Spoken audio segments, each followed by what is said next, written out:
How is it going, everybody? My name is the Cosmic Nerd, and today I want to talk about Invincible Season 4, Episode 6, You Look Horrible. Spoilers ahead. This episode starts with Thetis talking to the other heads of the Coalition of Planets, telling them that it is time for war. As this is happening, we see Thrag encouraging the remaining Viltrumites that the Coalition will fall before them. As both of their speeches go on, we see a montage of both sides gearing up, and it ends with Coalition ships and Viltrumite ships shooting at each other, with one lone Viltrumite attacking the opposing side. We then transition to a scene of Thrag tossing down a screen in anger, calling the Coalition armies animals. He calls the Resistance children crying for a freedom they do not understand. Thrag then tells the Skull of Argal that he will not fail him.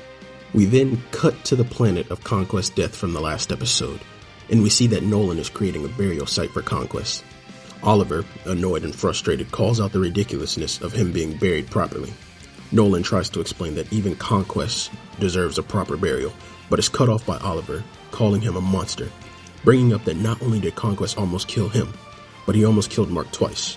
And I think it's a little interesting that he didn't mention him almost dying to Conquest twice, but in his current headspace, he's probably not thinking about that. There's a bit more banter between Oliver and Nolan about Conquest, and it ends with Oliver saying that people on Earth hate him as much as they hate Nolan. See, right here is the first time I would have sternum checked Oliver if I was Nolan, but hey, that's just me. This line pretty much sets the tone for how their relationship is going to be for a good chunk of the episode. We arrive at a scene of Nolan opening a very wounded Mark's eyes, and then removing his Cape Mate tourniquet to see if Mark is healing properly. As this is happening, Oliver is stressing about being stuck on a desolate planet and about how long it'll take Mark to heal. He begins to panic about not being able to help in the war since they're stuck. He then goes on to state, "I didn't leave Earth and Mom just to be stuck on some stupid planet with you." This is the second time I would have sternum checked Oliver if I was Nolan, but hey, that's just me once again. Oliver remarks that part of his attitude is because he's never seen Mark this messed up, and how he wishes Mark really was.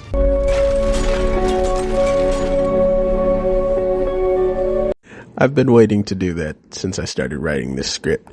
Anyway, back to it. We are now shown a ship traveling through space, and this happens to be the ship of Lucan and Crad. General Krieg orders them to go to Glacier Prime and ensure the Coalition learns their error at great cost. Sounds like a lot of casualties.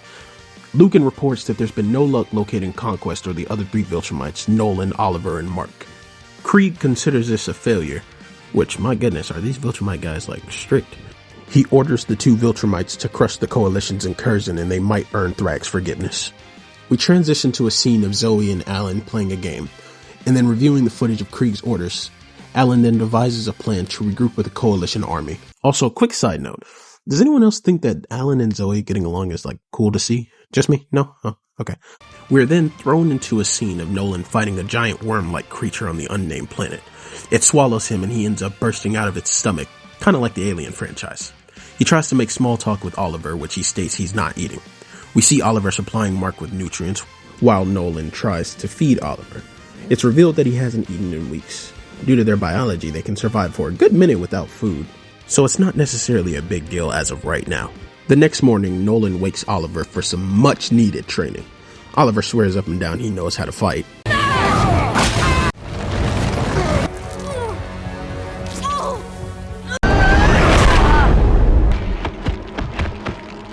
So like I said, much needed training. He then makes a sly remark about Nolan not knowing that since he hasn't been there for him. Now, this is the third time that I would have sternum checked Oliver, but once again, that's just me. They begin training and Oliver fails, horribly, to hit Nolan. Nolan then does a sidestep, and if I were Nolan, this is when I would have hit Oliver with one of these. A little more like this. Like what?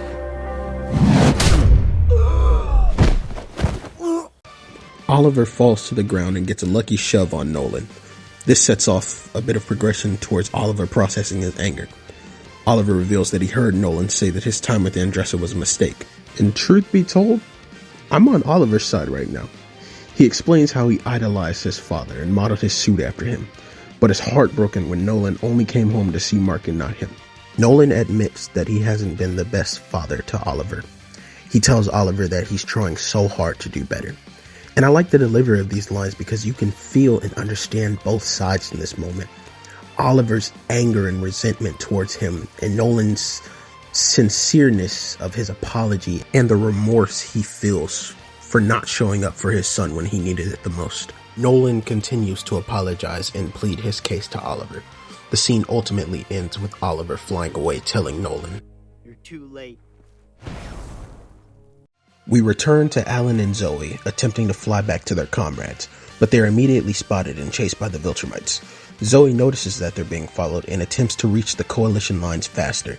For some reason, Zoe's armor is not as fast as Alan the alien, but whatever. Alan throws Zoe and stays behind to 2v1 Lucan and Crad to buy Zoe some time. It seems that Alan is going to lose this 2v1 and be killed for good this time. But then the GOAT, the legend, the MVP Space Racer pulls up and one-shots Crad. And rest in peace to my boy John Viltrumite, bro. He was the greatest of us. Fly high with Conquest, man. Or, low, because Viltrumites aren't making it to heaven, let's be honest. Let us all pay our respects to Crad by watching this quick edit of him.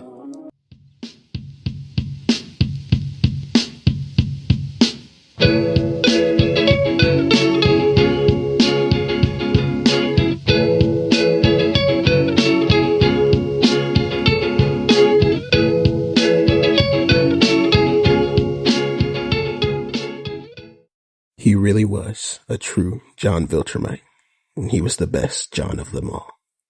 The death of Crad causes Lucan to retreat, telling Alan that they'll pick this battle up another time. Back on the unnamed planet, Nolan feeds Oliver and he finally decides to eat. Nolan tries to talk about Oliver as a baby and mentions Andressa, only to be quickly shut down by Oliver. It's revealed the next morning that Mark isn't healing properly because he's not getting enough protein. This leads Nolan to engage in battle for the proper eggs to feed Mark.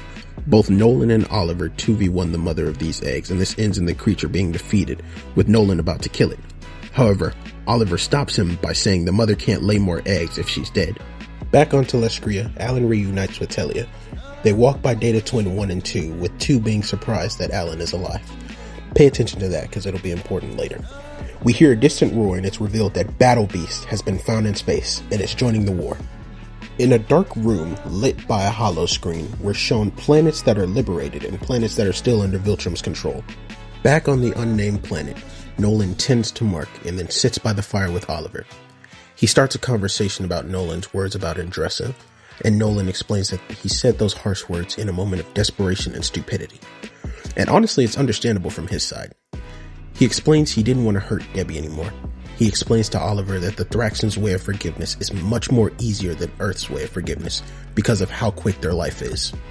Oliver asks Nolan to tell him about his mom, and we cut to a montage of the Coalition planning, Oliver training, parts of the war including a Battle Beast montage, Tech Jacket fighting, and we get a quick shot of Battle Beast about to fight a Viltrumite. We also see Space Racer doing some occasional shooting. We flip through these scenes for a bit, and occasionally we see Mark lying down healing. It's revealed in the coming days that Mark will awaken as he utters the words that he was saying to Conquest last episode. Oliver expresses a bit of sadness on how he'll miss this unnamed planet in the time that he spent here. We cut to Thrag asking Creed how they're losing the war, and Creed explains that planets are siding with the Coalition. Thrag insinuates that they'll attack Telestria itself. He then talks to the skull of Argo once more. Kind of like Kylo Ren with Darth Vader's helmet. We then cut back to the unnamed planet where Oliver and Nolan are bonding a lot more. Oliver talks about how he's different, how he's outgrown his friends, and how a beautiful lobster makes him feel all fizzy inside. Perhaps hinting at a future lover? They return to base and see Mark is gone. We cut to Mark at the grave of Conquest, thinking that Oliver, Nolan, and Conquest are all buried there due to the 3 pillars. The 2 then locate Mark, and a banter is exchanged about Mark's beard. It's revealed that Mark was out 2 months and that he had eliminated Conquest. Also, side note for the comic Tech Jacket fans, you don't have to be upset that Zach is a girl. They gave you the reference you were looking for. We cut back to Thetis talking to the other heads of the Coalition again, and then we're shown Data Twin 2 lowering the defenses of planet Telestria. I told you to remember him being surprised Alan is alive. This is exactly why. The Viltrumites begin their assault on the Coalition, and with Thrag telling his army, leave no one alive. We see the Viltrumites' domination and bloodshed. a lot of which I'll have to blur or gray out if I ever wish to be monetized. Krieg asks, "Where's the betrayer?" With Thetis responding, "Here I am," before delivering the meanest right hook of the entire episode. I just want to say, by the way, Thetis has been putting in the work. I don't know if they decided they wanted to buff him here or what, but this man has been doing these Viltrumites dirty in this episode. Krieg and Thetis are ensuing in their own battle as Telia walks the streets dazed, calling in for air support. We see Alan and Lucan in a quick matchup, in which Lucan tells Alan, "Another time," once again. And I think it's a little funny that the Viltrumites are funny without trying to be. We see Zoe take on an unnamed Viltrumite and has to be saved by Alan, kind of like in the comics. She's then snatched up by Anissa and her suit takes a beating as she's pummeled through buildings, and Anissa rips off her chest plate and she prepares to end Zoe with a signature Viltrumite knife hand. Mark, however, swoops in and saves Zoe by targeting Anissa himself. Also, I just want to stop and acknowledge that the Grayson men are horror farming right now, but hey, whatever. As we essentially see the cavalry arrive to turn the tide, Zoe makes a quick Marvel reference. We see the three take on the army with a bit of ease and quite quickly too. Nolan tells Oliver to keep the soldiers alive so they can help them when they're free. Mark notices the ship supplying airfire and calls for Oliver to follow him, in which they both fly up and destroy the main ship that Thrag is on. This causes Thrag to start ore farming. I can't. I didn't know I wrote this in the script, goodness. Okay, anyway, this causes Thrag to start ore farming until he sees the skull of Argo fall and goes to save it. Also, I've seen a lot of people criticize his voice acting in this scene, but let's be honest, if this was El Cinco, we would all react the same way. I don't care who you are. Thrag calls for the retreat of the Viltrumites, and they all leave Telescria to fight another day. Oliver notices that the Viltrumite ship is falling from the sky, and Mark, Oliver, Alan, Nolan, Thetis, and Zoe all help to stop it from crashing down. And bro, look at Oliver in this scene. Like, what do you have to be that happy for after facing a near-death situation like that? We see our heroes helping survivors out of the rubble, and we see Alan and Thetis have a banter about the casualties of a battle compared to war. It's revealed that one of the Data twins was the mole working for the Viltrum Empire, and it's initially believed to be number 1. However, it's quickly uncovered that number 2 had been working with the Viltrumites for years. He tells the group that Thrag is going to regroup on Viltrum and plan another attack with all the Viltrumites. So Thetis decides that it's time to take the fight to Viltrum, and the episode ends. Or so we thought, because the showrunners thought a Conquest pump fake would be oh so funny, and they were right, it was. But I wouldn't have been too surprised since they deviated from the comics before. But yeah, man, that's the end of the episode. An overall good episode. I'd give it a 7 to 8 out of 10. Last episode is definitely one of, if not the best of this season so far. I will say the pacing of everything this season is really great. We're getting through stuff much faster. My only gripe is that Space Racer and Battle Beast were not present for the final fight of this episode. But let's be honest, if they were there, it would not have been much of a fight. Also, why doesn't Space Racer just use his gun to blow up Planet Viltrum? Is he stupid or something? No, but real talk. All in all, a great episode. I can't wait for everyone to switch up on Thrag next week. With that being said, like, comment, and subscribe. This is the Cosmic Nerd, out.